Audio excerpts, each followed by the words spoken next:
Hello friends, today in this video I will show you how to use remember me to take a break, how to enable this option. So guys, this is very easy to enable. So first you need to open YouTube. Now click on this library option. Now click on this profile. Now click on settings. Now need to click on journal. Now you see this first option, remember me to talk a break.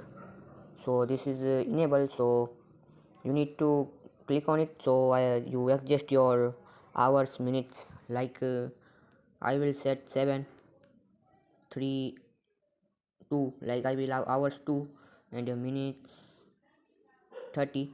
Click on OK. So every 2 hours 30 minutes you this YouTube tell you please break this remember me to talk a break. So this is very easy to enable. So guys, thanks for watching. Please relax and subscribe my channel. Please comment this video work for you or not.